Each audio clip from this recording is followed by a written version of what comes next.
എറിഞ്ഞ് കുളിക്കും, അതേപോലെ ഒളിഞ്ഞു നോക്കും, കുളിച്ച് അതാ ടൈം പാസ്. ഞാൻ കുറേ വീട്ടിൽ പോയിട്ടുണ്ട്. അതായത് എങ്ങനെ ശരിക്കും രാത്രിക്കൊന്നല്ല, പകൽ തന്നെ പോകും. അപ്പൊ ഓടിളക്കി ഒരു ക്യൂരിയോസിറ്റി കാണാനുള്ള ഒരു തൊല. നിങ്ങൾ ശ്രദ്ധിച്ചിട്ടുണ്ടോ, പുറം രാജ്യങ്ങളിലൊക്കെ അവിടെയുള്ള മീഡിയകൾ ആരെയാണ് ഇന്റർവ്യൂ ചെയ്യാറുള്ളത്? ആ നാട്ടിലെ പ്രതിഭാനിരതരായ ആളുകൾ അല്ലെ, അവരുടേതായ മേഖലയിൽ കയ്യൊപ്പ് ചാർത്തിയിട്ടുള്ള പ്രതിഭ കാണിച്ചിട്ടുള്ള വ്യക്തിത്വങ്ങളെയാണ്.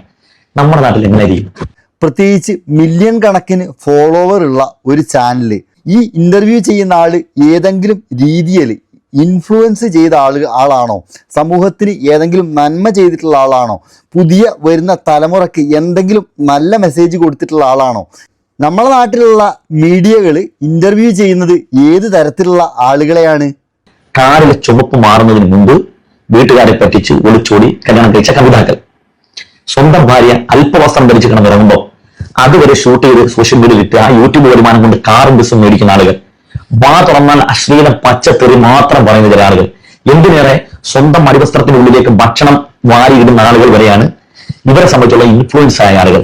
എന്തെങ്കിലുമൊക്കെ നല്ല മെസ്സേജ് ചെയ്യുന്ന ആളുകൾ ഇല്ലാത്തതുകൊണ്ടല്ല, ഇവർക്ക് വേണ്ടത് ഇതുപോലെയുള്ള ആളുകളെയാണ്. കാരണം ഇതുപോലെയുള്ള വാർത്തകൾ കാണാൻ വേണ്ടിയിട്ടും ഒരു സമൂഹം നമ്മുടെ നാട്ടിൽ വളരുന്നുണ്ട് എന്നുള്ള ഭയാനകരമായിട്ടുള്ള ഒരു കാര്യമാണ് നമ്മൾ ഓർക്കേണ്ടത്.